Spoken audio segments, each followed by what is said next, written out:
Yeah.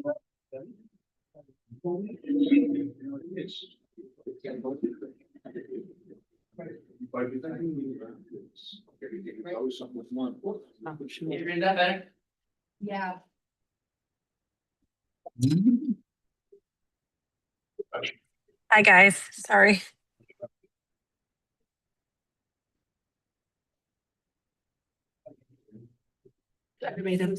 Sneak away. Oh, you want? I understand. So another one. I got. Hopefully. Yeah, I'll be working to notice. I like. They're just. We're on mute. Last time. Okay, great. Can Annie hear us all right? I took the call. Yes, I can hear you.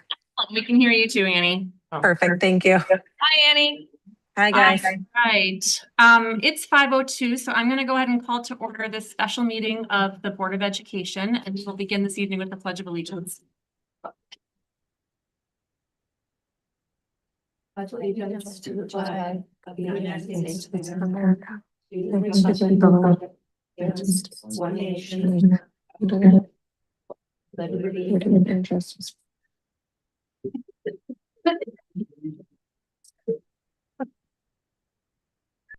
All right. Good evening, everybody. Good evening. The main item on our agenda tonight is to review a draft version of the education specifications plans that Charles has drafted for us for Valley View and Gildersleeve. I just want to kind of set the conversation a little bit as a refresher for anyone joining us. The education specifications document is a guidebook, and it's under the purview of the Board of Education to approve this plan that if passed by the community, if the project is passed by the community, approved by the community, then goes on to be the guiding document for the state, for the future building committee, and it ensures that the needs of the district, the needs of our students, the needs of our teachers, our educational needs are represented as the project moves forward. In the last go around, the education specifications was developed. The documents were developed by Dr. Britton and with lots of input from his administrators and faculty as well. This time around, after the failed referendum, as you all know, with the most recent recommendations from the previous committee, we wanted to make sure that we had stakeholder input in this work. And so we put together an ad hoc committee, a task force to provide some input as Charles was getting ready to work on developing this document.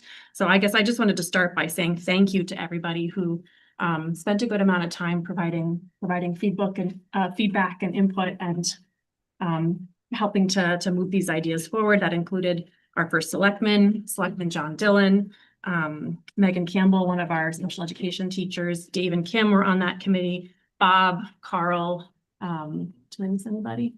No, they're all on. All these people contributed. And all of your administrative team, Yes. of course, that contributed. So just a lot of gratitude to those folks for providing feedback so that we could move this forward and get to a place where we feel good about what we're talking about tonight. And now this is the opportunity for the board and I think Charles will start by walking us through it, but there'll be opportunity for board members to ask questions, share thoughts, and this is just a first read for us. I'm not asking us to take action tonight. So we'll take it all under consideration and then revisit it next Tuesday at our board meeting. Take it away. I didn't bring copies. You guys all have your electronic devices with you. You can see it. I'm good. You're good? I read it today. Okay. I'm gonna let these guys out there take my copy. Great. Because I want you all to see what I'm referencing. These guys things. So we'll start with jealousy and want to use that copy machine otherwise.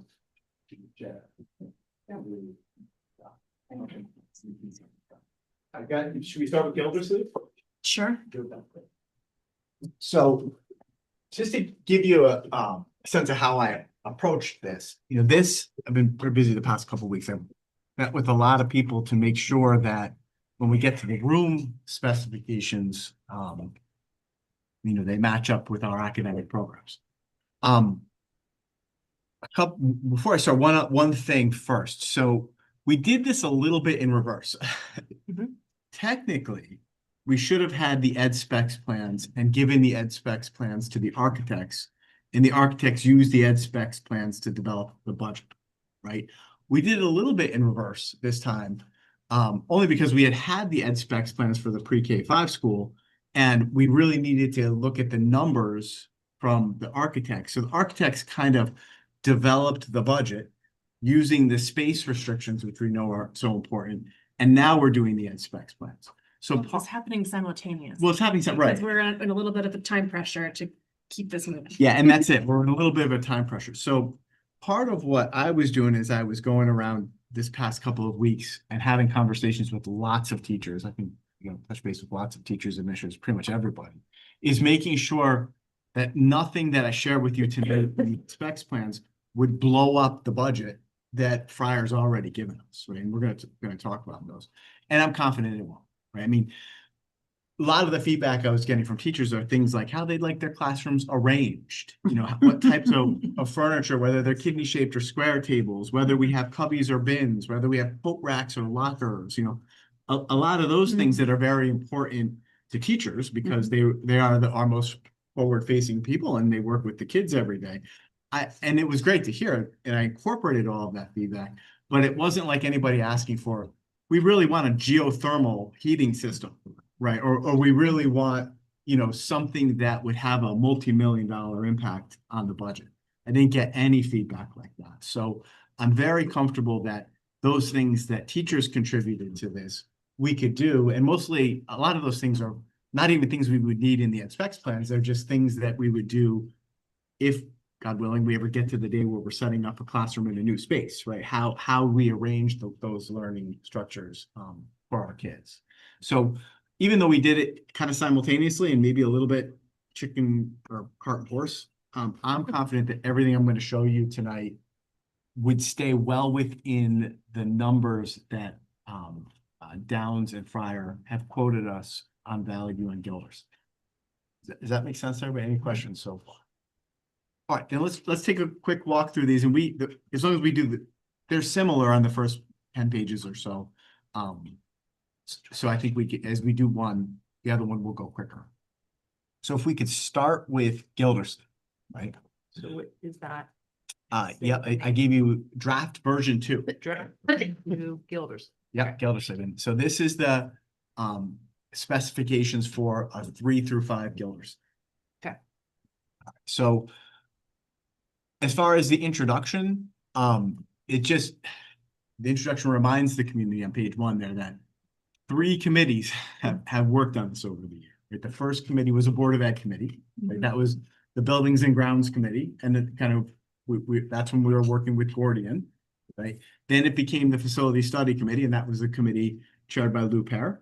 Then we had the Strategic Planning Committee, and then finally we've ended with the Ed Task Force. So, just remind people we've been working on this since 2021, right? With some changes along the way.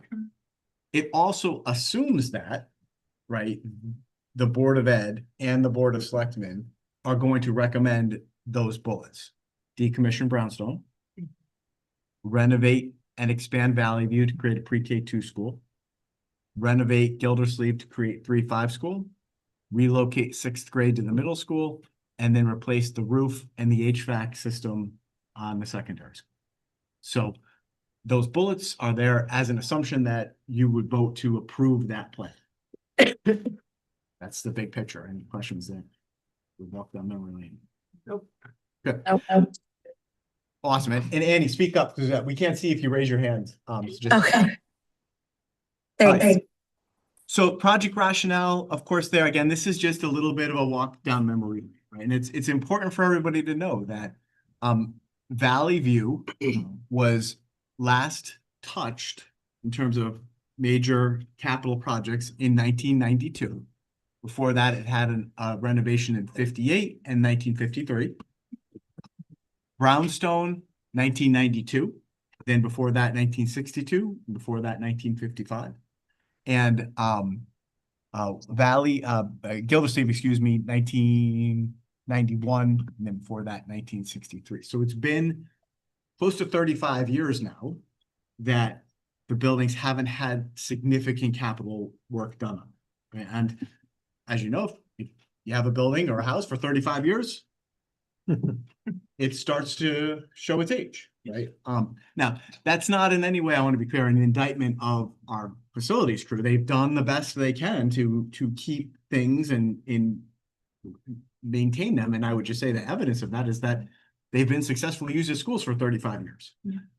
But they've now reached a point where we've got to do some significant work on them because they've deteriorated. And we know that because we commissioned two big reports. One, if you'll remember, we did the Gordian report, and they came back and gave us at that time, it was sticker shock, right? Remember, it was at like $28 million. Now that sounds a little less, but that again was in 2021 before the effects of inflation. It was actually right in the middle of the pandemic. It's 2020. 2020, that's right. 2020, we started in 2020. Yeah. So that, and that firm came back and said, you've got a lot of work to do, and it laid it out in great detail, those improvements that need to be done at the school. And then we had Fryer architects come in and look at structural, mechanical, engineering, design, code, fire, all of their places. And they gave us a 125-page book on each school. Taken together, the Fryer facility analysis and the Gordian analysis kind of confirmed that those of us who are in the schools every day can see the schools need a lot of work. So that sort of frames where we are, catches everybody up and on why we need to do this. And, you know, the answer really boils down to, we haven't done any work in the schools in 35 years. They're really showing their age. Any questions so far? Make sense? All right.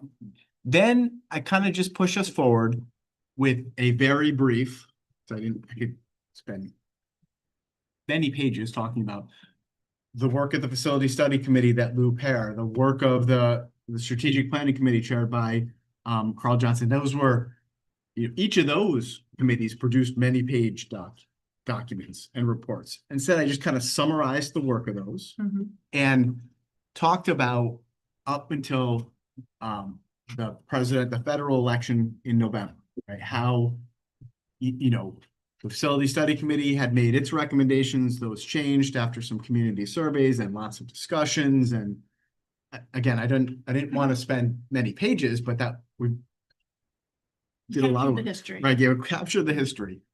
And then it starts from, we know that the referendum failed by 2,337 in favor, 3,446 votes opposed, right? So we know that on the presidential election, the pre-K-5 school that we brought forward was pretty significantly defeated, right? But very quickly after that, our Board of Selectmen said, okay, we know the schools need work, doing nothing isn't an option, and we formed another committee, right? And that became the committee chaired by Carl Johnson. I kind of give you a little bit of an explanation of why that committee was formed.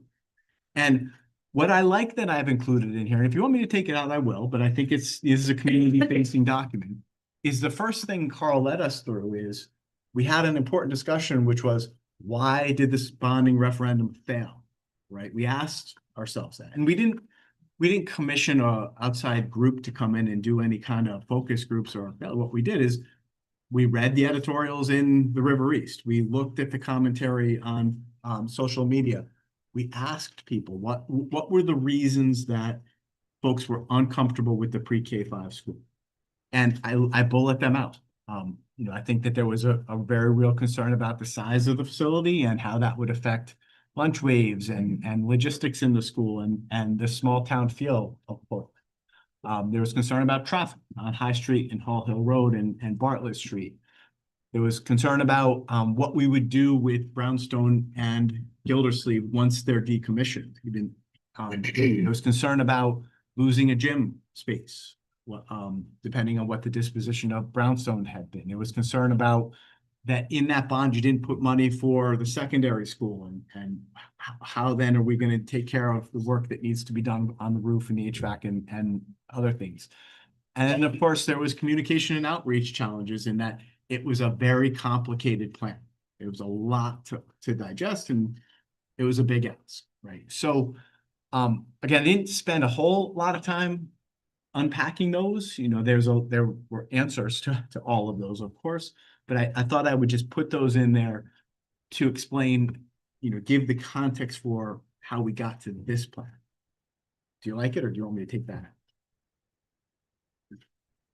I think less is more. I think it's a good historical document. And maybe this is not the one that we share with parents and stakeholders and students and the general public. Because I really think anybody that has followed this and supported one plan or the other, or was supported the one school plan or didn't support the one school plan, we kind of know the history at this point. I think this shows that the committee took people's concerns seriously. I disagree. I think it shows the seriousness of it, and that people in it know it, Right. but I would make that assumption.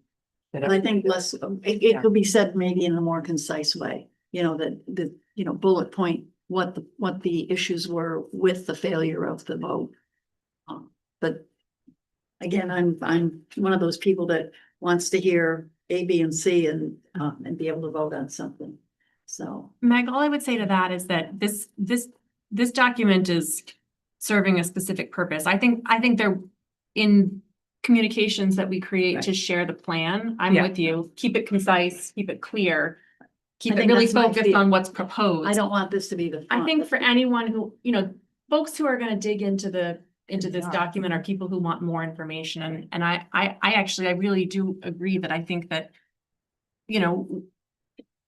some of the most important work that the Strategic Capital Improvement Committee did was to identify the reasons why the community didn't like the first plan and figure out how to address that in this plan. So I agree with you. It's a lot to read through, but for anyone who wants to do that digging, I kind of like. Well, I think this is a good document for that, and it points to the whole historical, the facts of the matter. But I think your point's really well made that future communications, once this is approved by the Board of Ed, once the Board of Selectmen are on board, future communications, we need to work very hard to make sure they are clear, concise, brief. Right. And the messaging is that we did listen to the voters and we did listen to the people who didn't. And this shows that. And that really shows in the work that we did. Yeah, and I'm hoping that by identifying the reasons that people told us that they didn't like the pre-K 5 school, Exactly.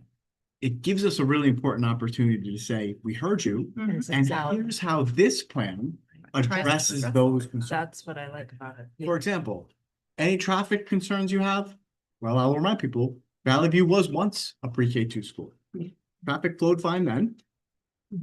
We can assume it will flow fine now. In this plan, we're putting a gym on Valley View and on Gildersleeve. You're not losing a gym. Concerns about all of these things are, it gives us the opportunity to say, we're responsive to the voters. We heard what you said. And in this plan, and I think this really was, I agree with you, a strength of the work Carl led us through was this plan addresses many of those concerns. And I don't debate it here, but as I'm thinking already of my pitches to the community is here's how we are moving forward, and hopefully it's a political process, convincing those of you who voted no for one of these reasons to shift your votes to yes, because those reasons have been addressed. Okay, that's the hope. I agree. So where will these plans live? Like on the website, we can refer people back, then We're going to talk tonight about how we market this, and we got a lot of communicating to do. The most important function of these documents, once they're approved, is to guide the work of the building committee. That's first few front and pages, center, like that's what this three is for, committees. and for the grant applications to the state. So let's just be clear about that. But all this extra information, I think, is for the community member who really wants to understand how and why we got here. And so it'll be publicly available to the sure. committee for doing that internal evaluation, and that's part of the historical work of why there was a third committee. I think that's vital. I think it also creates a nice record. Agreed. We remember 1992. Yeah, the Historical Society someday may want to archive this. Somebody 30 years from now, pull it back out and say, do it When do again, we right? fix buildings? Yep. So the next thing we did that I think it's really important to put here, and the strategic planning committee, after saying, why did we lose? Or why did the community come out and say no to this? Then said, well, what do we want to recommit to? Right? And, I give Lou's committee some real credit. We did a lot of work. We did a ton of focus groups. I mean, I was in this library for many, many nights with parents, teachers. I went to Democrat town committee, Republican town committee. I mean, we were on the road with Lou asking, what do you want in your schools, right? And this bulleted list to me is the most important one here. We want schools that have, and I'm just going to read them, right? High quality academic space that supports instruction and student services. We want facilities that foster a positive school climate. We want schools that enhance school security. We want schools with superior indoor air quality and modern HVAC systems. We want schools that are energy efficient. We want schools that are cost effective. And we want schools that can be used by the broader community when we're not using them. And I think that one of the things very quickly that Carl's committee, the strategic committee did is yes, if that's what we want too, like that, we agreed with the facility study committee and all those focus groups that developed those are as our priorities. And what we want to get to out of the strategic planning committee is a plan that accomplishes those things. That's why I think they're really important to leave in their front and center. And I can happily say, I believe if these ed specs become reality, we will accomplish each of these. Good. Move forward. All right, move on. All right, I'll keep rolling. Okay. On page 4. Yeah, but we're gonna go really quick. 9? We're gonna really quick. So the next thing, actually, I do want to then jump you forward to how much will this cost? Right. So you also have the Downs budget. This, and you'll notice that I'm putting this in the ed specs plan and including it with our grant application, right? So that there's no confusion between the town of Portland and the state of Connecticut about what our shared expectations are for how much the Portland taxpayers will have to absorb through potential impact on local mill rate and bond repayment, and how much we expect from the state of Connecticut. That's, to me, like I want somebody hand on the Bible from the state of Connecticut saying, yes, that's what you're giving us. That was the nexus of the email I sent, our meetings with the Department of Administrative Services, and I put it right here. So that let there be no confusion. Portland is expecting to contribute 41% to Gildersleeve and expecting from the state 58%. Assuming we can maintain 5% of our enrollment for open choice. And really important, you see that italics part there? Yeah. What's not included here is we're expecting an additional 15% out of Gildersleeve for those areas used for special education. So for the whole building, we expect from the state of Connecticut 54%.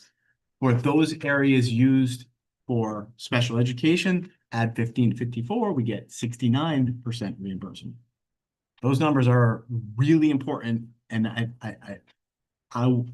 need to know. I'm putting that front center. I wish I could like fold and highlight that, so that the state understands that that's your commitment, and that's our commitment, and that needs to be communicated very clearly to the taxpayers.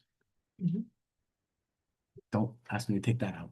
I was saying. No, I no. think we did it. Yeah. And then we had a lot of conversation about that additional 15% on special education spaces, Yep. that square footage. And I think the consensus in our conversations with First Selectman Halton, and with, Tom, that, the consensus was that not to include that 15% in the overall budgeting, because we can't get a guarantee on how much of that square footage will qualify until the building committee has done its work. So we do anticipate that reimbursement. We're being very cautious and conservative in not including it in these numbers. But we anticipate our numbers will look better. Is the 15% also conservative? No, that's The why. 15% That's is, fine. is, Okay, is, right. by I just- statute. That was a range. By state Okay. statute. Yeah. Okay, thank you. So the total package for Gildersleeve, and again, you have to remember, we wouldn't break ground on Gildersleeve for 3 years from today, right? All next year, no change. The year after, they're doing Valley View. The year after, they're doing Valley View. So 4 years from now. So there's escalation of that. So that's part of what prior had to project out, that by the time we start the work on Gildersleeve, the total package for Gildersleeve, 52,296,362. State share of that is 29,181,370. Portland town share on that is 23,114,992. Again, not including that special education part.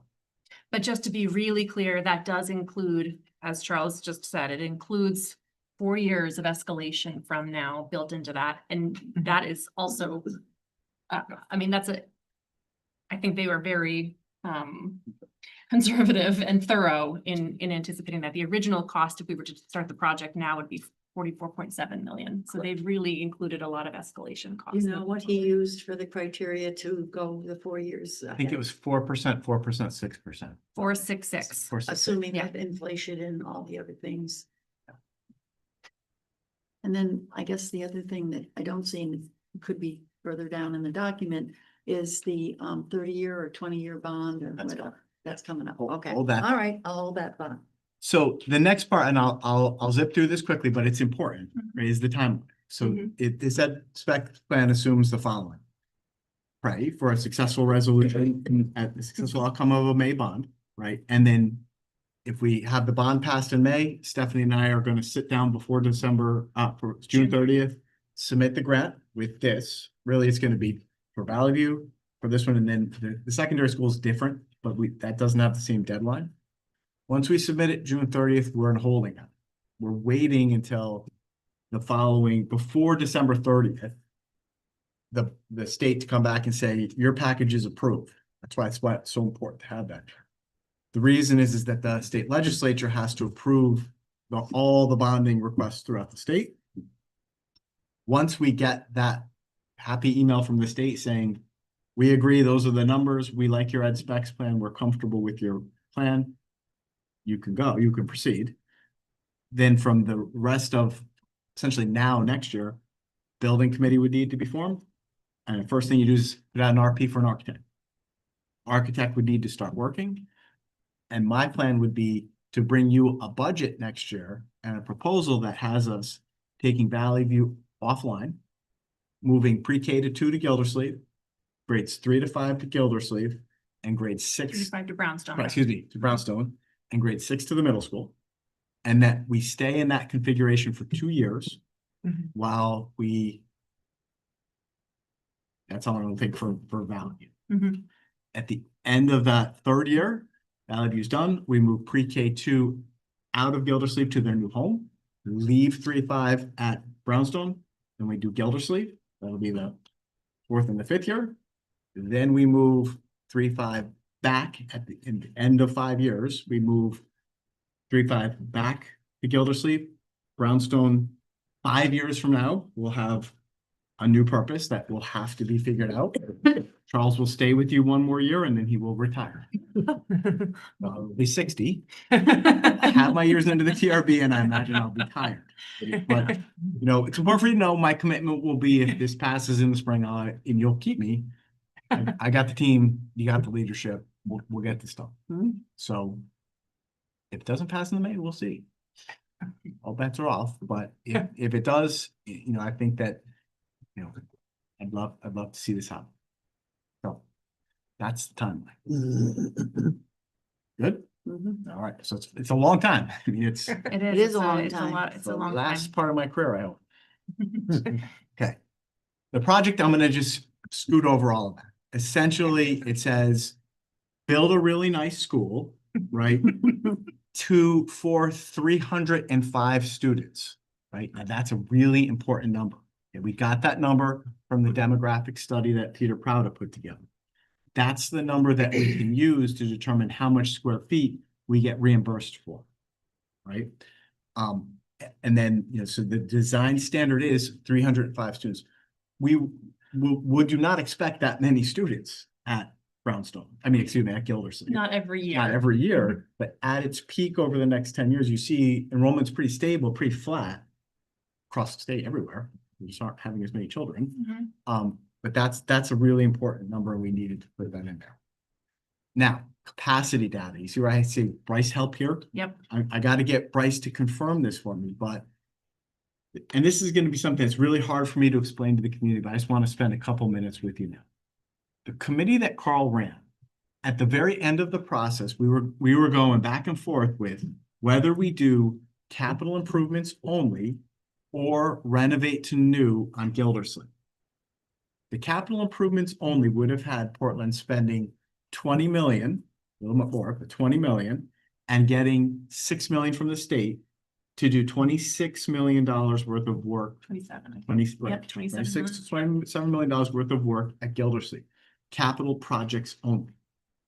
The reason why Carl's committee decided on that was because even though it was about the same cost as a renovate to new, you wouldn't have had to give up square footage to stay within the state reimbursement. We didn't want to lose, like, why demolish space? We were under the impression at that time that in order to get the full Yeah. reimbursement from the state that we are eligible for, that we would need to remove Right. 6,000 to 9,000 square feet from the space. And ultimately, the committee felt like that would not be in the best interest of the community to lose that square footage. And those are the newer portions of the building, so Yeah. because of the way the building is compact Yeah. in a square with the garden in the center, you Yeah. can't take away the original part of the building, so it would be the additions which are, 20 years old. Now- As opposed to, If you think about it this way too, add the same escalators onto that 20 million for 3 years. Yeah. Right? That 20 million very quickly becomes closer to 23 million. Right. So the question the community has to answer here is, do you want to spend $23 million and get 6 million for a $9 million project? Or do you want to spend $23 million and get a $52 million project with all the reimbursement from the state? Because we've had some additional Because we- learning since the Additional learning. committee wrapped up its work, as you all know, that it is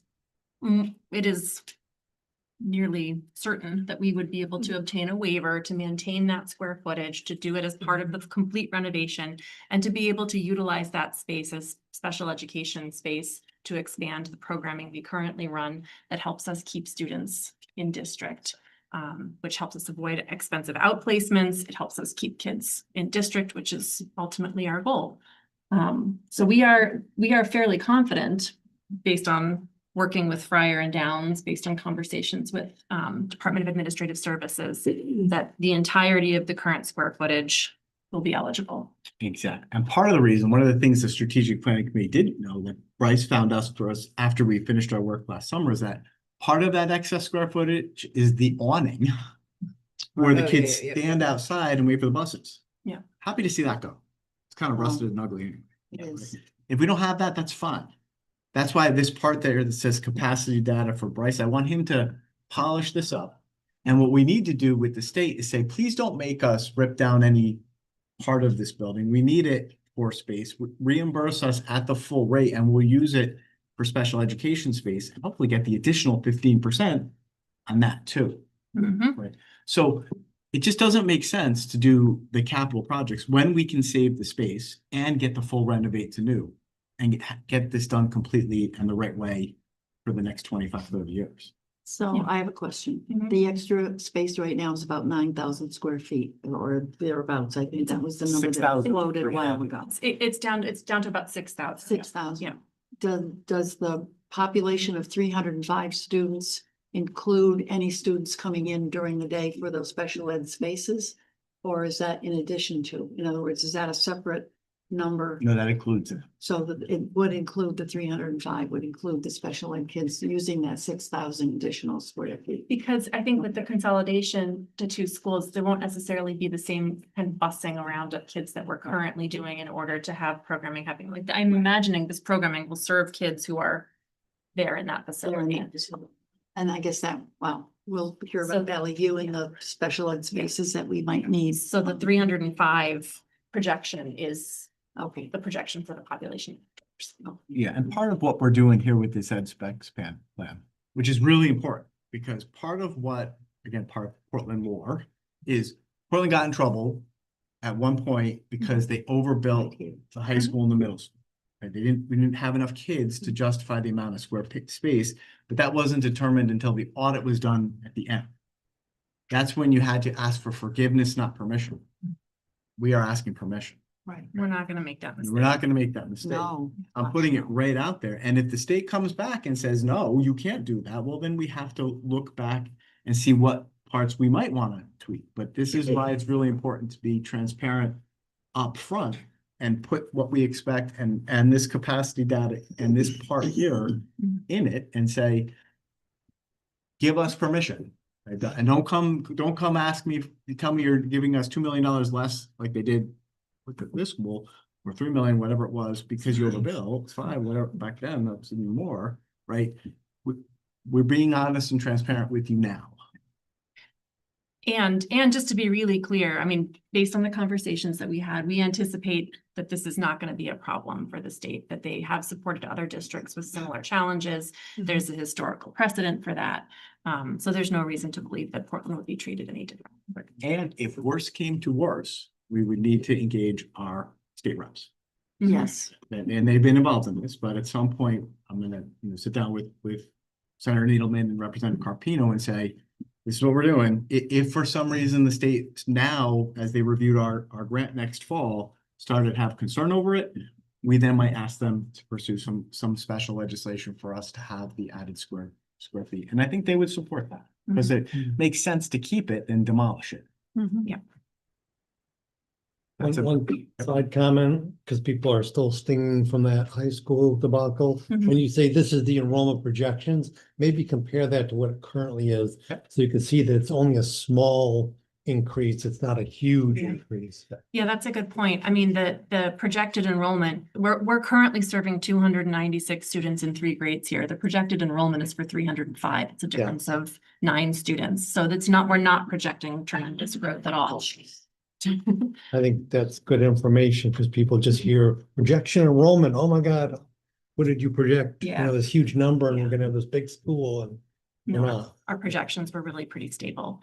And I think it's also worth just mentioning here while we're talking about this, that the major concern about, in the conversations with the Strategic Capital Committee, the major concerns about recommending an alterations only plan for Gildersleeve is that the community would invest $20 million in 20 million plus dollars in alterations at the school and only be able to achieve so much. And that in 5 years, 10 years down the road, we'd be needing to come back for additional big chunks of money to support further work. And that was, we talked about that a lot. It was a pretty significant concern, and we were weighing that against the need to preserve the space. So, I mean, and Dave and Kim, you can weigh in here, but the conversations around the development of the education specifications really were about how, if we have the opportunity to preserve the square footage and to do it in a way that completes the work, so we're not coming back for more large chunks of money in 5-10 years, that would really put Portland on the most sustainable path. Yeah, that makes sense. No, it does. I think, Charles, you asked Bryce at our meeting at specs committee okay, what would 20 whatever million get us? And when he listed off what it would provide and then what it wouldn't, that was like a gut punch of, oh man, that's not much. And there's going to need to be a lot of work done very soon after. That's right. And I think the way he described it too is that we do that work. We cut the ribbon and people will be like, what'd What'd you you do? do? Yeah. I mean, now, yes, the air would be nicer. It would feel better in there, but it wouldn't look all that. Wouldn't have Different. So it makes sense. It makes sense. I think it's less expensive when you add the escalation on the 20 million. Yeah. And you're getting a product like Sillerol that will be good for the next 30 years. Well, and I think that's the key, because again, we know that the capital appropriation of funds for repairs is slow in moving sometimes. And so if we only renovate the building, the repairs may be pushed off again, and we'll be in the same boat we're in now with a building that needs a lot of work. So I think it makes sense to renovate it. And get the And I think state another point that, I don't know if it's in the specs, I tried to read it all, if I missed it, but it's an important point that I think we need to include someplace. Is that when they design these new buildings, they're going to make them so that, God forbid, we do see some extra population in town, Mhm. they're gonna have the plumbing and everything ready, so they can add a forced classrooms on the end relatively easy. I think Mhm. that's an important note. Yeah, We that, don't have that capability, Yeah. you know, if we did the renovation, right, or to not me, renovation, capital. that point is the reason why we didn't want to give up Valley View.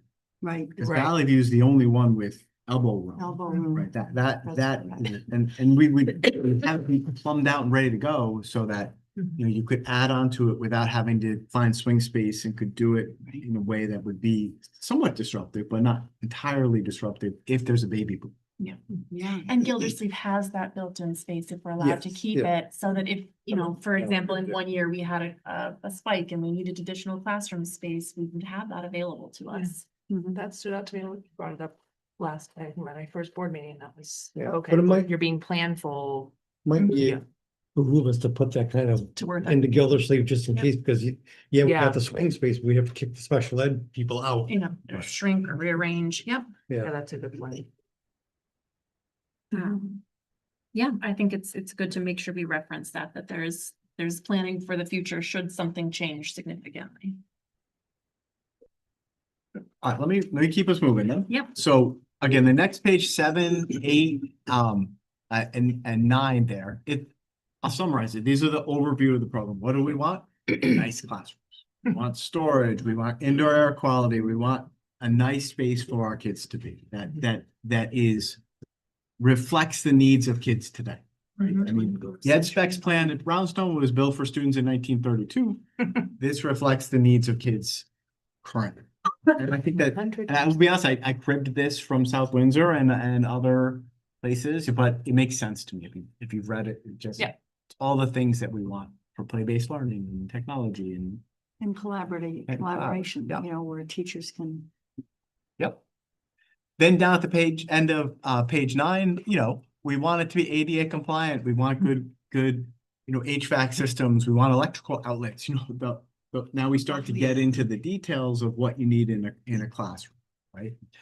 Then you get to it really doesn't start until the top of page 10. Real quick, before you keep going, where it says multiple electrical outlets, is it worth spelling out that we need, you know, we need enough outlets or a charging station or whatever to be able to charge Chromebooks, because it is such a, It's here. it's further in. Yep, it's I just didn't know further. if you wanted to mention it there. Yeah, and the multiple Bob's outlets. here. He can correct me if I'm wrong, but I believe a lot of that will be determined by code. Like that you need to have So many. outlets X number of feet apart. Yeah, okay. Is that accurate, Bob? Like that be part? A lot of government by the state. Right. Oh, does that mean that there's a minimal amount? Yeah, it means when they give you funding, you have to do it their way, their minimum, Yeah, which gives us much more. Okay. If they don't want you to be coming back with problems, then yeah, great. they build at a higher scale than the fund. Yeah. All right, well, that's good to know, because I know the fire marshal comes in and takes away the extension cords and other items when we have not had enough plugs Yep. in the buildings. All right, so you feel like that's sufficiently I covered. do. Good point, thank you. I Very, feel like it is a little bit of a sore spot for many of our staff members. Oh, it is. for sure. I think so. All right, so then the next pages, and I just want to say that this is the part I'm most happy about. What we were able to fit into the square feet are 6th grade 3, 6th grade 4, 6th grade 5 classrooms. Again, that's built for the peak enrollment. That's more than we need. Right? We have had a couple of times with 6 classrooms, but most of our classrooms are 5, right? We even have some that are 4, like at Brownstone now. Particularly We've small never classes. in the entire time I've been here ever had 7. I've never, for the 10 years I've been here, you have never had That happened 7. once. That was a once in a lifetime. But every now and again, you do have 3 cohorts of 6 classes coming through at the same That's right. time, and this means we're not having to pull Right. teachers onto carts. Yeah, so at 6, at each grade level, I'm very comfortable with that. And what that also gives us is the year we have 5, or the year we have a 6-5-5, we have 2 extra classrooms. Right, so that's great. You know, that just means there's additional space for OTPT, speech and language, MLL, clinicians to work, or storage, whatever. I mean, you walk around now, there's lots of empty classrooms, you know, because we don't need them, right? But in this, it's designed for that peak year, which would be 6-6-6. Right. In addition, it also gives us room for 6th, 3rd grade, 6th, 4th grade, 6th, 5th grade, and an art room, and a music room, Which is. and office space, a cafeteria, and a nice part of the building for our special education programs. Mhm. So back to Dave's point, if we ever got too big at one point, say we needed 766 in a bad year, that would be the year that we did art on a car. Mhm. You know, if we'd ever needed 776, that would be the year that music and art were on a car. Mhm. If we were ever at 777, something's going on. That would be a significant Right. change. That would, I can't see that happening in Portland, but if it ever did, well, that might be the year we bought a portable classroom or something. Mhm. But we have the space to do it because it's not brownstone, right? But with this, it's awesome that we were able to fit that in and you know, lay that out in a way that could support that highest level or highest amount of students in 2032 or 33, whatever it might have been. So then, of course, within each of these schools, I met with the teachers and you know, they were very interested to know. You can start to see here what do we want to sync? We want, you know, storage, how they want the teacher. They wanted a closet in classrooms. They were, you know, one of the things I heard very clearly from the teachers is they hate the idea of having coat racks in the room. They want lockers because coat racks in the room spread lice, and you put the stuff in lockers. Each kid gets a locker, and then Mhm. the little bugs are trapped there, right? So We can laugh, but this But has they're been a good significant feedback, yeah. challenge this Real year, and I think it's important really important that we do take that seriously. So no cubbies, no coat racks in room. We want lockers and outside the room for sanitation. I didn't know that. Like, that was great feedback because originally this had coat racks and cubbies. That's why it was And it was a important. concern when my kids were younger too, especially in the winter time, like tripping hazards and do they put Oh, yeah. managing the gear. That's it. So the teachers looked at that. No, you know, we want lockers, and then of course, you know, dimmable lighting is lovely. Of course, the smart boards and technology and whiteboard. And then of course, you know, we had lots of conversation when we got to the student furniture. Some people were saying, I don't want kidney tape. Could I have shape? Could I have round or square? That type of thing. My answer to that is, let me put this in here now. You know, you're going to have furniture. When we get to the point, I hope, where we're deciding on that, that's not the kind of thing that is going to blow up a budget. It's just when we sit down and we have a budget for furniture, pick out of the catalog with Bob, whether it's kidney shaped or round. So here's a question though, because I know that once we approve an education specifications plan, that kind of becomes the Bible for this project. If we are so specific in spelling out the shape of the table and 4 years down the road, when it's time to actually look at the table, something different is available. Is it not maybe a little better to write it slightly more generic about the furniture in I agree. particular? Yeah, I could. I mean, I guess I could put 2 tables for student conferencing, you know, that type of. Yeah. Again, I don't know exactly, but I don't know that just because it's here we can't Okay, change it. I but mean, is that something I would feel better if we could confirm that with Bryce and Mike Serrano, because I would hate to put ourselves in a position where down the road we've limited our choices. check I agree. if we specify the exact size, have make it more generic. Yeah, well, particularly about the things like furniture that we know we're gonna want very specific input and feedback from our teachers in that, when we're ready to make those decisions. Exactly. Yep. You can find that out. So in any, I'll keep us moving. So Yeah. those are kind of the design for the 3rd, 4th, and 5th grade classrooms. And then if you know, I got feedback from art teachers. You know, same thing here. Went through all of these with Jillian and got feedback from her. We did the same thing with music teacher. I mean, again, it's relatively generic. Mhm. You know, there's, Mhm. but at this point, it's, you know, it's important that we have, you know, sound deadening panels in the music room, like that, Yeah. to create the right acoustical environment, and those are all in here. And then, you know, in this plan, what's one of the big changes I'm getting to is up to page 18 with the gym. So the vision for this is that right now we have a cafeteria, right? Where there's the stage in the cafeteria. In this plan, it's included within the budget. It would be a gymatorium. So there would be a stage in the gym. It would be similar to what we have at Valley View, although Valley View doesn't have a gym, it has a purpose room, but you would be able to have whole school assemblies and performances. It's done in stage area. Right. And an AV system and all of the above. Correct. Correct. So the gym would incorporate the stage, and the idea there, one of the benefits of doing that is one of the things I think is really important to have in the gym at Gildersleeve is bleachers, right? Like right now, parents can't go watch games in there because They're against the wall. That's, they're on the right, they're right on the line. and that was, decisions that were made in the past. Well, you want to have people be able to watch their kids play basketball. That's Mhm. best times of my life watching my kids play sports, right? That here we wouldn't have to do any kind of like dormer sheds or blowout walls. You could have the stage and then, put some kind of retractable bleachers so parents could watch their kids from bleachers elevated on a stage.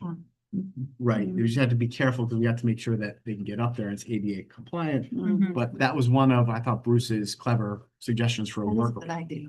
How you might have an auditorium and still have bleachers in a more cost-effective way without having to blow out walls. They're like risers too, when they do their song fest or whatever. The kids stand on risers and then everybody can see their. Turn this thing on. Yep. Everybody can see their kids. I know we put risers on it, that would be. I think the risers would be different from bleachers, They- but well, they I have hear what slight- you're saying. I slightly. mean, and I think they've used those, portable risers at Valley View in the past to have kids at stopped. I at know different when heights. and I don't know how you're gonna set up your projection stuff for the stage if, Yeah, it would have a screen. but That's in here. also have an LCD projector in the ceiling, if you can, caged so that it doesn't get hit by basketballs or whatever. We tried doing that at Valley View and never was completed, but that was one of the asks. Otherwise, you've got a rollout cart and you've got to have a podium and all of that stuff. Can I just ask, do we think that Fryer has some example, just some diagrams or photos of what other districts that have done this? What it looks like to have bleachers on a stage and how, I would love to see, Yes. I would love to see that. We're gonna get some renderings from them, Yeah. like 3D models and kind of But if pictures. they've got like example photos or other districts that have done a similar arrangement, I'd be curious to see that. Can I also just ask while we're talking about the auditorium and about music space? The instrumental program that our fifth graders begin at Biz is really important. And I'm just trying to, and maybe you spoke about this with the music teachers. I'm wondering how you're imagining space being negotiated for general music classes, for band, for chorus, and clearly we'll have the auditorium, the stage space in the gym also. But in terms of how that works, I just want to make sure that we're being thoughtful about ensuring we still have space for our music program for band and chorus. That's right. So this has, which is nice, the music room. So it's Adjacent to. gym, Mhm.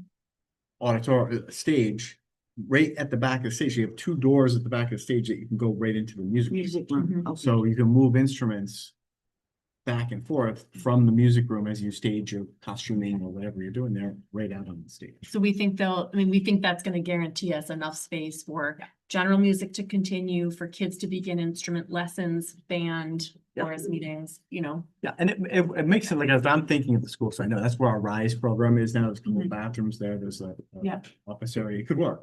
Okay. You Right. just need to be designed that way. Right. So I think it's, and again, this is why you pay architects. Yeah. I mean, I never could have come up with this. This is, from the mind of Bruce and Fryer. Yeah. And again, I agree with you. I'd like to see some pictures and renderings and 3D models and Yeah. that's all coming. Right? Yeah, I just want to make sure that both in terms of scheduling and in terms of space, we have enough to not only maintain the kind of programming we already have, but maybe even potentially be able to expand Mhm. the instrument program down to fourth grade. We can, I think it offers really exciting opportunities. Me too. And they did think about the soundproofing. We used to hang quilts at Valley View, just dead and sound. And that sometimes worked and sometimes it didn't. Mhm. So then there's the library media center with the makerspace. So they're thinking the library media center's got a nice space picked off for a, it's actually a large 850 square foot makerspace. If we ever needed another classroom, another spot, Mhm. it could become, makerspace on a car, right?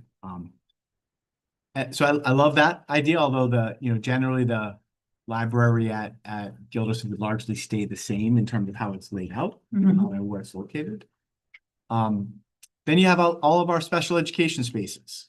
Like, this was, lots of discussions about what the RISE program needs, what the Bridge program needs, seclusion rooms, access to seclusion rooms, both from the hallway and the classroom, I got tons of feedback from OT, PT, on creating a sensory room. This is good feedback from all of those professionals about what it is and how they'd like to see their spaces set up. Mm. Then the real big change, right, is the office, right? So I love this vision, right? Right now, the problem with Gildersleeve is that you come up to the front door. It's not a man trap, it's just two doors, right? When we buzz people in, they are buzzed in essentially right into the cafeteria, right? This redesigns it so that they would enter a man trap. And then when they're buzzed through that second door, be buzzed in directly across from the main office. So our secretaries, before they're hitting that buzzer, are seeing who's coming through that door through one door, chance one to vet them. Conversation at the second door, chance two to vet them. And then even when they buzz them in, they're in an office area and not directly accessing our kids. Mhm. Yeah, I know. To do that, if you think if they're going to take part of the cafeteria that's directly in front of the door, make that the office, and then the other part of the cafeteria and the office, and turn that into the cafeteria. Okay. Where the nurse's office is. Process that for a minute. So you walk in and the office is directly ahead of you, which is, did you say half of the Yeah, current part of the- cafeteria? Part of the my- current, Part of the current cafeteria. cafeteria, Yeah. and then part of the cafeteria and the current office becomes the cafeteria. Right, nurse's office, the main office, Ryan's office, the conference room, all of that. And part of the cafeteria becomes cafeteria. And the part of the cafeteria directly in front of the doors becomes office. Hmm. And that's for school security. Yep. So the entrance will still be the entrance, man trap. Did anybody think about having the library entrance over on the side? So the front entrance is here, there's a courtyard, and the library has an exit where the parents pick up at night. Does that make sense? Could that be the office area? Nope, not in this plan. It can't be. Yeah. Well, let's keep in mind that this is a draft. Right. I mean, what we approve are what are the things that we are asking for. This isn't saying specifically what is where. That's the work of the building. I know it is. So yes, the building committee and the Good turnaround, architect, that so- we go out to bid and we hire an architect, they could look at this plan and say, you know what, it really would be more efficient to do X, Y, or Z. But this is based on Fryer's kind of best guess Because I'm about how looking the at- space might be used. And I was looking efficiently. at, I'm thinking of the library space in Gildersleeve, and if you do a maker space and then you've got stacks with books and then a classroom area, which is very tight right now. You might not have enough space to pull that all off in the present space, so I'm thinking you could move the front door to the, Yeah, they but could. anyway, that's not. I think part of what I think when Bryce looked at this and the space day, it's Right. like, hey, these are normal sizes for a library or a cafeteria. Right. And if you do it this way, you're gonna hit these budget numbers, Right, right? I don't know that, he's gotten to the level of detail is if you move the front office and make the library the main office and do that kind of thing, Yeah. whether that would add millions of dollars to the you could do it, you can do anything, right? He'll tell you. you can if you want to spend the money. If you want to spend the money, I think that what he's saying is that based on Existing. these numbers and that budget, if you don't deviate too far, you'll be good. But ultimately, your point is well made that at some point, if all goes well, a building committee with a clerk of the works and a working group putting out RFPs and working with an owner's rep and an architect are going to make those decisions. And I'm sure a lot of those decisions are going to be made in the context of this is how much we've asked the Portland voters for. This is our budget. This is our budget. Does it work within that budget? And that is one of the challenges we ran into in communicating the plan in the first go around. Yeah. We had a blocking diagram. We had all the information from our architects, and I think there was an attempt to communicate that like, this is just step one. This could be what Once you're doing, but we- you're not beholden to it. Once you Right, look at this. this is a kind of a best guess, given our budget that we've committed to, given the spaces that we've determined we need. But then the ultimate, ultimately the final decisions are made by a building committee with, after they've gone up to bid, blah, blah, blah, all of the steps that Charles just laid out. So I think, we have to be clear in how we communicate that to the community this time around, that this is, this is just step one, and this is how the process works. Wow. Good point. But it's also very important that we are actively involved with the building. Yes, of course. That's the group that's really gonna be making some very, hopefully someday, some very Very important. important decisions about entrance, egress, security, Yes. where things are located. Because they're charged with bringing this document to life within the budget that the town allocates. Right. Also, All cool. Yep. can't pick the place for your doors, Bob says you can't Based pick the on- place where you're Oh. gonna start. based on occupancy, or an assembly education. It's all based on, how you flow people in and out. The way it's set up now, this place should be perfect, especially based on the civil engineering plan that we've done throughout, so. Okay. Yeah. So Thank you. just for anyone listening at home on the recording, Bob Shea says the way that it's set up now is perfect. Okay. The front door is where it needs to be based on code. Thank Keep you. going, Charles. So we'll keep rolling then. And then, of course, there's room for a faculty lounge, cafeteria setup, food services, a kitchen manager's office. All of these things, again, are what we have now and what we would need to continue to provide the type of services for our kids and feed them, right? Keep going through. I can do these pretty quickly when I'm all the way down to, let's see, page 41, almost done here. All those other ones, the things that talk about fire suppression and fire code and international building codes and all of those things, all of those bullets you see there, Mhm. I got those directly from Fryer's report. Yeah. I mean, that 150-page report, they gave that executive summary at the end. Yeah. Copy paste, right? So I put all those in here to say, if you weren't planning to put in fire suppression and do all of these things, you should, because those are the things we need to do, plumbing, I mean, you see it all there. I don't need to beat that horse, but it's mechanical, electrical, lighting, fire protection, fire alarm, code violation, NFPA code, IBC code, accessibility, ADA compliant, and then site condition. Of course, we know the parking lot's a mess, right? Like, Yep. fix it all, essentially, and then of course there are the technology specifications. We have voice over internet protocols and, head end relays and, school security with, buzz in, buzz out, lockdown buttons, security doors that lock. All of these things were included for us in Fryer's report, and I put them right there, essentially saying, build us a really nice school.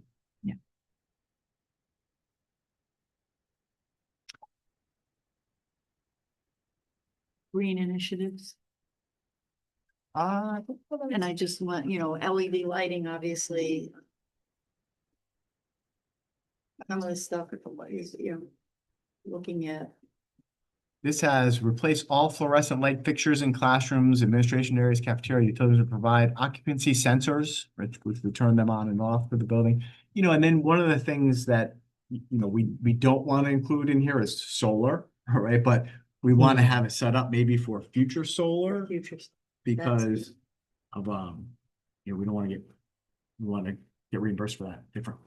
Or the EV stations, the charging stations at some point, and people will have electric vehicles if they want to charge during the day. So, But yeah. that's always- not always included good. in the No, I plan, the know, cost I of understand. That would be a future cost. Yeah. And just to be very clear that the solar panels are not included because they need to be addressed separately from this project in order to hopefully be able to take full advantage of some. The only criteria would Federal be to make reimbursement sure that the potentially. roof or wherever we're gonna put them can hold them, because that Yes. sometimes is an issue. So I believe that's what Fryer advised us to include in here is language around making sure the roofs The roof is are can bear set the up weight. to Right. accommodate that in the future. So the long story is, if we do this, it's gonna be really nice. It's gonna be a beautiful building. Yeah, I mean, And it will be I don't a think it will school. be like most state of the art, like a couple of Oh, the ones you no. go look at in South Windsor that look like Mount Pleasant or something, but it will be a very nice serviceable school that will last 30 years, be air conditioned, have great indoor air Healthy, quality, healthy and safe. clean, easier for Bob to take care of and manage and run the systems. It will be, I think we have to assume that for $52 million. Fully abated of all the hazardous hazardous materials. materials. Yeah. I think in your marketing pitch, you need to emphasize, that the current schools weren't built for 21st century security. The man traps and the cameras and the egresses and all the different things that we currently have. They were The built need- before Columbine. They were built when there were 40 kids in a classroom. For sure. So maybe then we'll jump to Valley View and we can do a Valley View a little quicker. Yeah. Valley View. Before we move to Valley View, were there any other questions for Charles about Gildersleeve? Yeah, in this moment. Annie, did you have any questions? No, you're good? I'm good, thanks. Okay. And as a reminder, you've got a few days now to kind of process all of this. And if you have questions, bring them Tuesday. Feel free to email Charles ahead of time. I think the only other thing I would say is that fifth graders are not, they're on their way to being middle school kids. So maybe the classrooms are not exactly the same for third, fourth, and fifth grades in terms of furniture or spaces for project-based learning or, maybe they've got a little bit of an upgrade in terms of what their fifth grade classrooms are gonna look like. Only because, we don't want to, third graders are still babies. Fifth graders are on their way to being. Yeah, so I met with the fifth grade teachers, all of them today. Yeah. They took a look at this and they said, we can work with that. Oh, all right, good. All right, I mean, that's fair. and then within that, how they arrange the space, how they use it, whether it's departmentalized or classroom based, how the kids move. Right. But I'm just thinking fifth graders probably don't need to be sitting in desks or sitting at kidney shaped tables or whatever. So that's my only comment about the space is not being exactly. Look at Valley View. Let's do it. So Valley View, we can be really quick on. At least the first chunk. Because the first pages are the exact same, right? Then the historical overview, the reasons, all that. Where I would ask you to jump to very quickly is page 5. Right? This is huge. Like this is unbelievable. This is unbelievable. So this is why I'm putting it in here, right? Is that this assumes that we are going to receive from the state 53.9% reimbursement for the general construction rate. The 15% bonus on the entire project, which is new this year for the pre-K classroom, and the 5% bonus for our participation in open choice, as long as we can fill 5% of the seats with open choice students, and we're marketing like crazy to do that. Mhm. The state reimbursement would then be at 73.93%, 74% reimbursement from the state, which would be 26% on the town. And again, this does not include the 15% bonus for special education space. So those areas of the building that are used, I believe, eligible for this 15% reimbursement would be up to 89% reimbursement.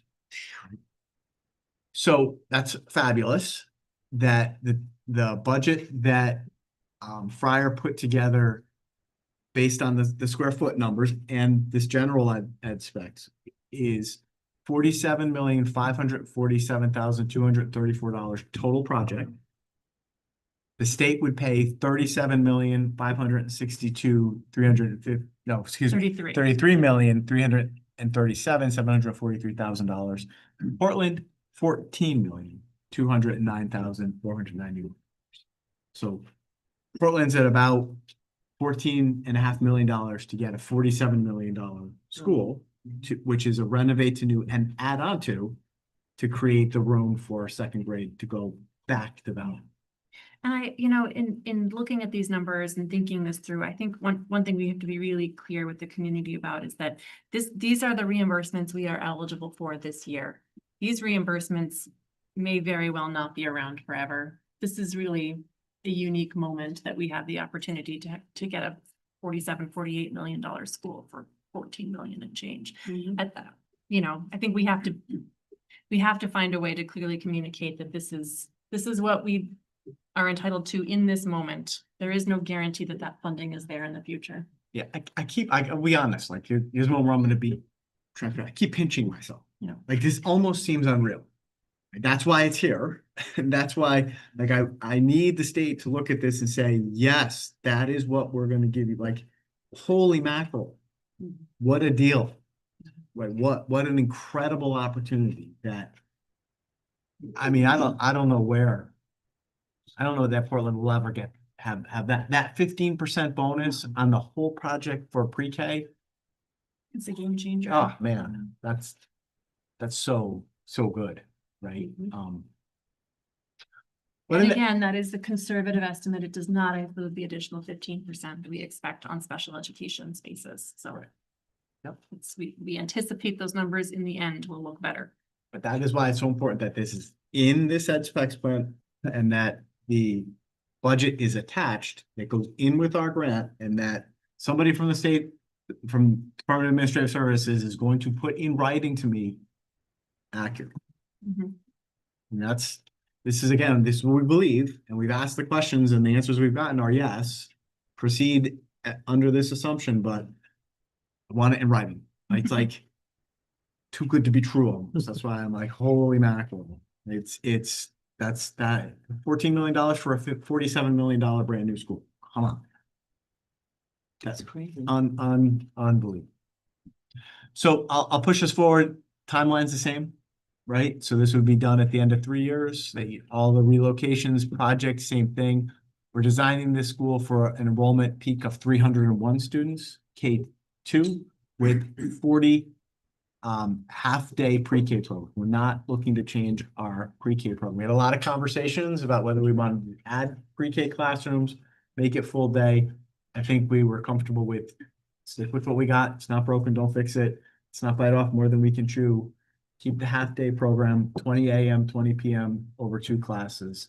But we still get the 15% bonus for that. I don't believe we have to expand. So this would be 2 half-day pre-K classrooms and then full day, of course, kindergarten, 1st and 2nd grade with the design enrollment of 301 students. So there will be a max of 341 students add in the pre-K at the height of enrollment, which again, I think is like 31, 32. And that's all the capacity data. In terms of the overview of the program, again, build us a nice school designed developmentally for early childhood experience. And great conversations with our pre-K, K, and 1 teachers. Obviously, in terms of when you start to look at the classrooms, this is where you start to see bathrooms in pre-K classrooms, bathrooms in our K classrooms, proximity to bathrooms for our grade 1 and grade 2.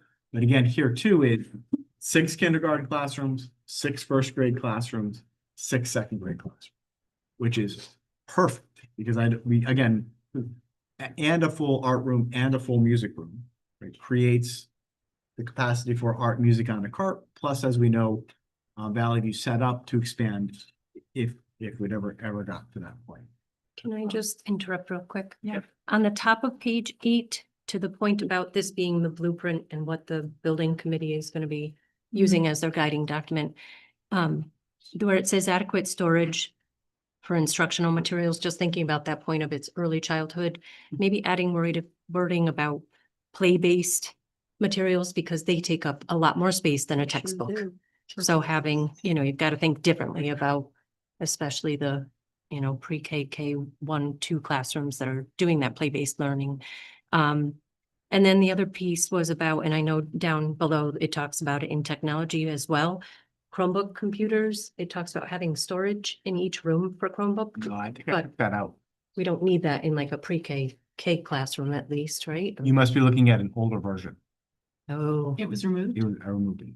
Okay, maybe I am. Okay, Yeah, thank You're you. not gonna have Chromebooks, Yep. pre-K, 1 or 2. Okay, thank you. The only thing we're gonna have in the class that I have in ed specs, smartboard, teacher computer, document cam, Okay, but not. thank you.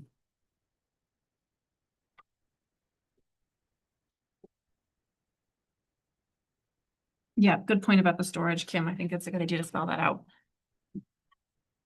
Then, of course, the big change here to Valley View is gym. Right, so this, you know, some people may be surprised to know, we don't have a gym at Valley. Okay, it's a multi-purpose room. You know, it's got tile floor. You can't play basketball, you can't play volleyball. It's just a room.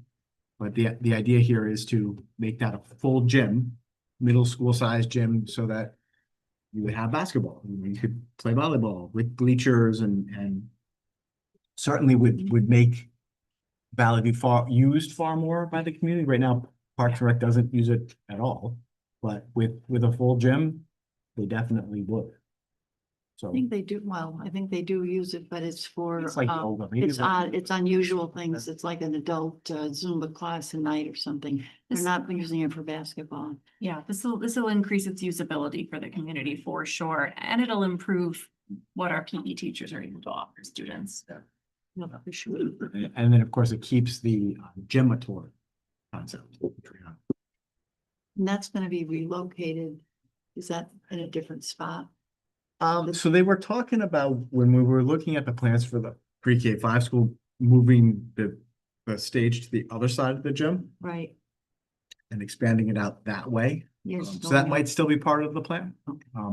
But I don't think we've gotten. You to know, the that level. configuration is slightly different. One of the things we had talked about was whether or not a stage really is necessary in a pre-K 2 building. I mean, I guess that's something I would say, maybe before we look at this again Tuesday, go back and ask Valley View, go talk to Ryan and talk to music teacher. And my memory, like a parent of previously, Valley View students, is that the stage was used very minimally, like once a year for the kids to sing a few songs. So I guess, the holiday would that not concert. potentially be served by a nice set of risers instead? And could you save a little money there?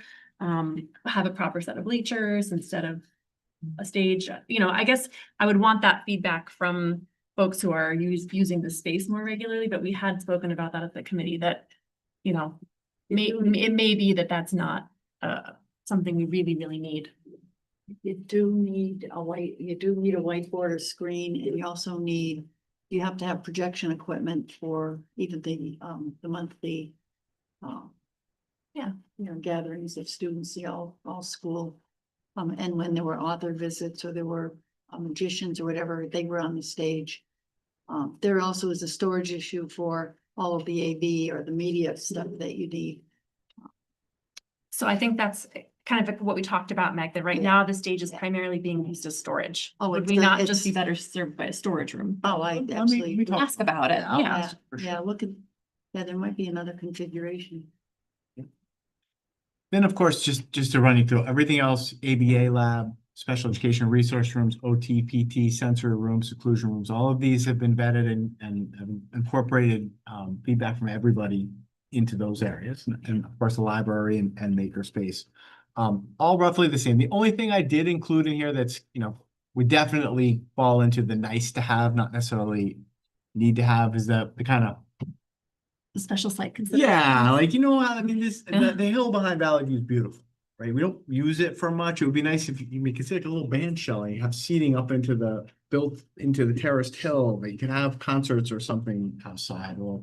Charles, I would know. love to see us save money on not putting in a stage and use that to To do a. dig some benches into the hillside and create an outdoor learning space. Yeah, a nature's classroom Yep. kind of, or I something would, there. I would love to see that. But I think that would be such an incredible opportunity. for our And young on a good students. day, kindergarten graduation was always outside on the blacktop, so now we would have an amphitheater, we would have a proper place. Can't to- imagine that's particularly expensive. Yeah, I threw it in there to dream. I like to think big. It's not something that we actually, if it could fit in the budget, it would be nice to have, or maybe as part of a Gildersleeve grant someday, or some other funding to, because we're really not, the Hill doesn't, we don't capitalize We don't. on that. And the other thing just makes me a little sad is that at the top of the hill right here, what is an incredible view. I know. Like, We it's an don't take incredible advantage view of it. that nobody gets to see, I know. except You for the see people when that you- park over there, right? Like, Well, as I say, you see it when you take your kids sledding. yeah, right. But I Yeah. must have Only thought depends. that incorporating like some kind of a children's nature garden area. Because some of the, soil and all of the things that preschool and first and second grades do. Growing things, just having rocks to go sit on and read a book on it. So it's just a bummer. Like, if It's you could needed. just taken Valley View and moved it up a little higher, I it would know. really be the valley. But, so Well, it was until the trees grew and they built houses, I think. Mm-hmm. It actually is known as Crow Hill, if anybody, John might know, or somebody who grew up in Portland, who's known as Crow Hill Hmm. to the Native Americans, the indigenous people. I'm glad you kept this in there, and I think if it's feasible to pull that off, that it would be a really special thing. I do Or- too. The other thing, feasibility, and I think nice to have is the part where you put about the driveway to connect the two. yeah, And I put a little note, if not a driveway, at least a sidewalk, Yeah, or you something. know, could Yeah. that be done? It If could, it's- again, it's an if possible, right? I mean, it's just, we are one campus here, Yeah. but it doesn't operate as one No. campus. It's just, again, something for designers to look at, think about. I don't know if the pitch of the hill or even. Oh, you could. possible. There's Just- actually a nice way to come down. The only problem is that you're getting ticks. The I potential. mean, I'd have to talk to Bob and we have to The law. see if it's, but I thought I'd put it there because, it would be nice if we could, go back and forth between the schools and not have to go out. We can, Yeah. right? But again, I don't think that the budget considers those things, but I put them in there and just put if possible. Can we have conversations about them at some point? And if there's money available and community will, great. And if not, those are the things that we, Well, and we also know green initiatives around the outside of the building. It's not putting blacktop right up to the back door because of the heat that it generates. So, green spaces in between some plantings and things like that. All part of an overall design. and then of course, school security paramount important. Nice thing is the new drop-off area, the parent pickup right now is It's a challenge. it's something. It's a Let's go nightmare. with that. It's a challenge. Yeah. So the site will be redesigned so you can have pickup for pre-K, a bus loop, and an area designed for parent pickup without Mhm. putting cones out or what we do now, Yeah. which is. Yeah, that was supposed to be an improvement. It's not. And the other thing is the handicap parking spaces. You have to walk all the way past the entrance to go up the ramp to get into the school if you are impaired or you have a kid in a wheelchair or somebody's on crutches, so. That has to be addressed. I have a couple other just kind of comments, questions, wonderings. The lockers out in the hallway, I think is a great idea. I'm wondering, do we know if that's still to code and able to be There's done? lockers now. Right, now, You're but I'm saying with talking on a new new code. build. Is there new code around having them in the hallway, safety wise, supervision? Has that changed? Not that I'm aware of. Elementary. Okay. I'm aware of. Right. But that's Wondered. something to look into, right? I hope not. Yeah. That was one of the things that Yeah. the K1 and 2 teachers were They adamant about. want, Right, they yeah. want. We do not want cubbies and we do not want the coats in the room. Yeah, I just wonder, because I know Yeah. that was a topic years ago with us and it wasn't feasible. You So weren't where do you allowed, put you them? weren't able to Probably do 'cause the that in hall wasn't- Where do Cromwell. you put your We stuff? hadn't gone through with it, but during conversations planning, it was told no Let's ask about Yeah. that. So where do you Yep. put, do you have lockers now in in the classroom. you do in the Yeah. classrooms? Yeah, taking up space. Ooh, Yep, all of them. Yep. Hmm. The other question was about the water bottle fill stations. I love that there could be one in every classroom. I'm wondering if that's gonna be cost prohibitive or the maintenance. Do they require filter changes and is that a lot of, Mm. financial burden for years to come to have that many? Good question. I saw that too. That seems excessive. And how many water bottles are the little ones carry They it around. fill them all day long if they could go and hold it underneath. Oh, yeah. This Just generation of kids is far more concerned about hydration. than They I are. am. Yeah. I mean, Yep, we They laugh are. all the But time. if you can go and take your water bottle and fill it up. Well, it You're does on it. become a plaything. Oh, Yes. let's play Yeah. with Would be water. Fascinating, yeah. Or they go by with their fingers and. Um, There's I still mean, one- I mean, we can find out kind of what, good practice is to have in each classroom. It also, I wasn't imagining that an in-classroom bottle fill station is like the ones that you see in the hallway of a, like in the middle school, for example, where you'll, right? It could look different. I'm not sure. we find out. Find out, yeah. Definitely. Yeah. So, and then again, all of the very important bullets at the end that talk about mechanical services, electrical, plumbing, fire protection, lighting, fire alarm, international building code, NFPA, accessibility, the tech requirements, that all came right from fire in values analysis that we don't have, or that we need to have as part of. I'm gonna assume, and again, Bob's right, it's all gonna be built to code, and I'm assuming a lot of these things are assumed, but I put them there anyway, just so that we can all see them. It's the whole thing. And again, a beautiful new school for $14 million. Not that $14 million is not a lot of money, but No, but when you look at What? what it actually Yeah. costs to renovate a school. But it's very it's expensive. good. Yeah. Um. That was a lot. Are there any additional questions for Charles about classroom specific items? About any of the safety stuff or the general system stuff that's in here? well, think about it, take notes, send me, just like with the budget, we're gonna have this as a new business item next Tuesday, hopefully for action, all right? Email me over the weekend, or bring your questions Tuesday, and that will sort of be our second read. I'm hoping you're comfortable with this, not only the ed specs plan, but the plan, right?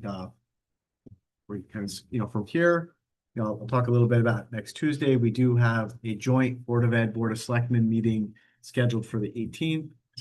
We're waiting for the amortization tables from David Eisenfeld, which, Meg, to your question, I want to leave that, is going to lay out a 20-year, 25-year, and 30-year bond. At that point, I think we'll have the ed specs plan, we'll have the budget, we'll have the amortization table. I know Mike's working on net grand list information, and I'm going to be able to share costs of overhead savings from consolidation. Once we have those 5 data sources, then I think we're going to have everything we need to talk holistically about the financial package, right? I think it's hard talking about any one of those things in isolation.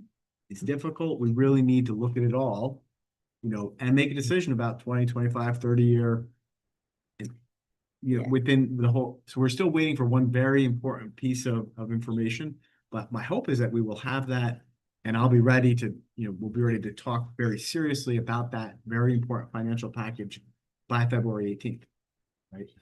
Once that happens at February 18th, I think it's time to start going on the road and having some meetings at Valley View and at Gildersleeve and focus groups and putting together marketing material and sharing everything we need to share before we enter a silent period prior to a whole anticipated, I hope, referendum in May.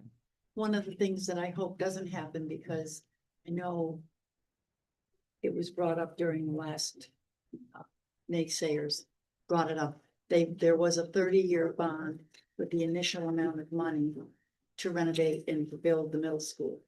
But when the state reimbursed, because reimbursement comes at the end of the project, not anywhere in the middle, it was reduced to a 20-year bond.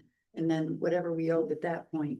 So I think we want to be very clear that if we did decide on a 20 or 30 or 25-year bond, that we're not holding ourselves to that for the entire repayment of the project, that we would be reducing. So it here's to what a- I suggest. Because I I think that definitely was a don't want to problem. talk about numbers. No, I know, but I'm just saying, Yeah. that was a misnomer, because it was not gonna always be at the 30-year bond, it was going to be reduced. And it's Yeah, it was very reduced. complicated. We had It a good is. conversation with Eisen. with Tom and with David Eisenthal about It is this complicated. last week. And I mean, your point is right that, well, to back up a step, the recommendation about whether to bond at 20, 25, or 30 years is not a decision that the Board of Education makes. It's not a recommendation that the Board of Education makes. Exactly. It's not even really, I don't believe, part of the language that goes to With bond, you, that is the action of exactly. the Board of Selectmen. It's really a decision that is made by the town finance, the financial managers about what is in the best interest of the Of the town at town, the point right. that those bonds are being taken out. So it's complicated was my Oh, main takeaway. absolutely. And we don't know in this moment what interest rates are gonna be in 5 years when some of the bonds are being taken Exactly. out. So it's, they'll look at the anticipated amortization And the only thing table, but that- they're not gonna, that's not gonna be on us to make No, that it won't be. recommendation. But the only other thing is that towns do better when they do have bonding, as opposed to paying for everything cash and upfront. It doesn't serve you as well as if you do have a bond, so. Yeah, because And I know that Eisenthal will come up with a good. yeah, what Fryer provided, David Hassel, which is also interesting, and we have to spend a lot of time unpacking this, is you don't borrow it all at once. Right. You know, you Exactly. borrow it what are called bands. Yeah. Well, and then you kind of see a flow. Mhm. But I definitely think we should wait until we have the whole package Exactly. till we start talking about Yeah. how much this will cost. Agreed. We don't have that, but we should have it. I'm optimistic by Yeah. February 18th, 13 days from now. We're expecting to get that table by February 15th. And then it's time. It's time to have a really meaningful conversation. I think we'll do it right here. I think a nice joint meeting in this In the- forum or. No, not here. It'll be at No, the okay. public library. Okay. Yeah. And Because then it's the right, other- it's before the Board of Selectmen meeting. Yeah. We're gonna do it down there.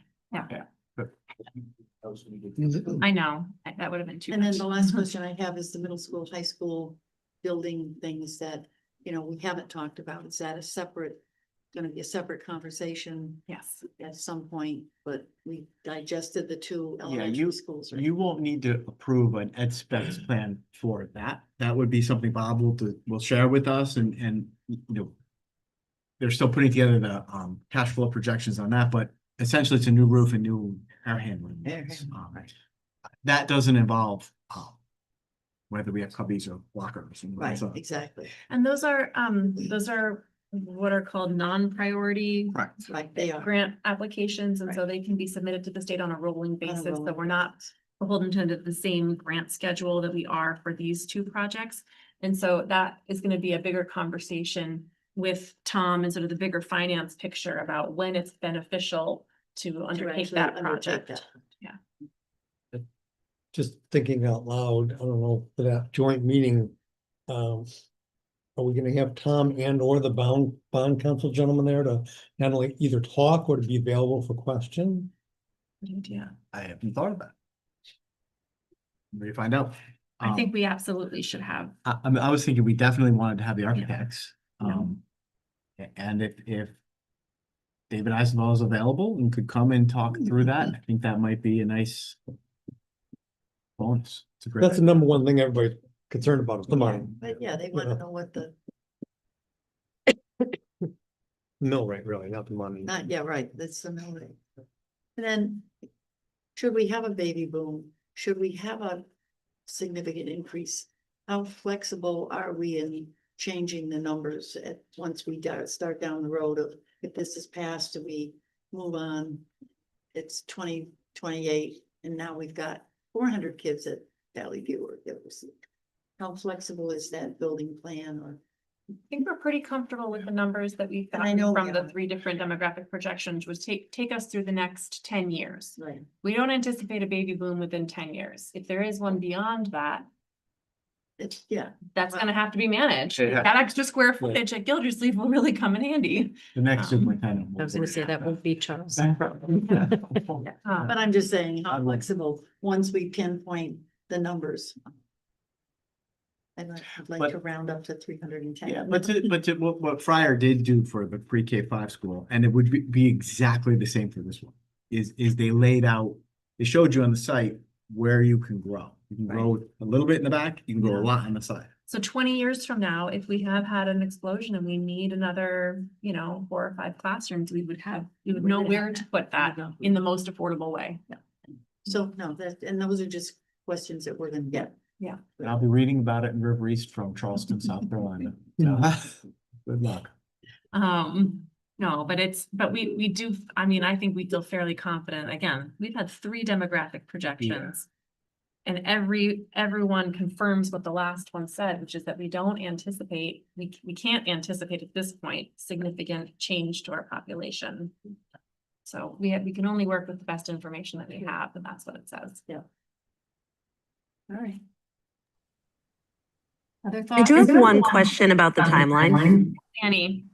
It probably was brought up in the last go around, but what is the contingency plan if anything runs behind on this? Well, the nice thing is that we have the swing space and they would just be staying there longer. Now, ideally, you'd want to make moves in the summer, right? So, if we had to stay in these configurations for, like if we got going on Valley View and it, God, hope not, became more complicated or they needed another few months or another year, could we stay in that configuration? Yes. Is it ideal? No.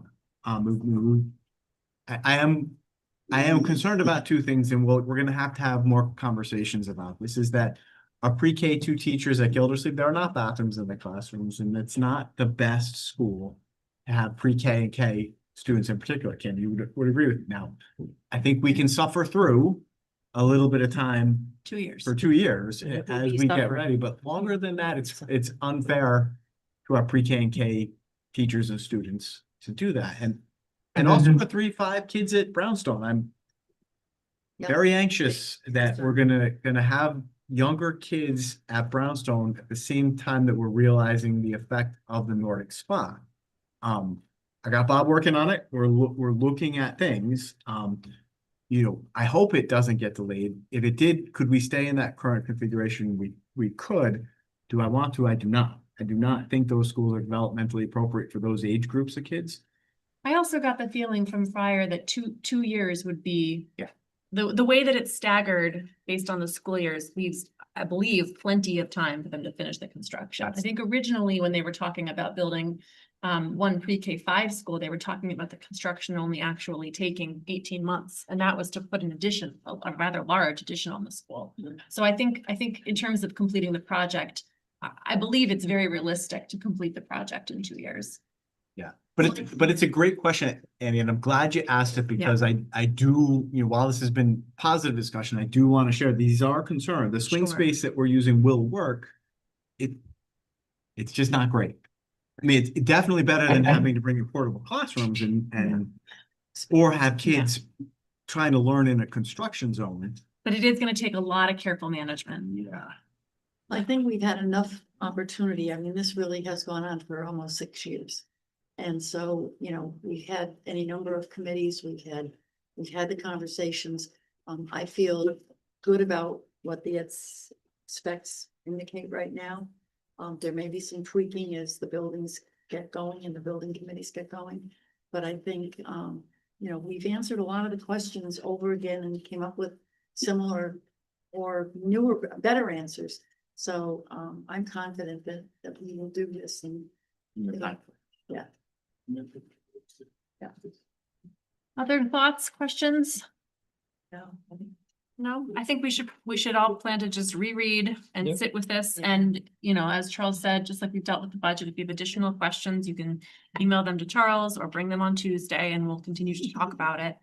But we are on a tight timeline, so I am hoping we'll be prepared to take action on these on Tuesday if everyone's feeling ready by that point. Any final questions, thoughts, concerns? No. If I'm not hearing any, then the next item on our agenda is a public comment. Audience of citizens. So is there anyone in the audience with us in person who'd like to address the board?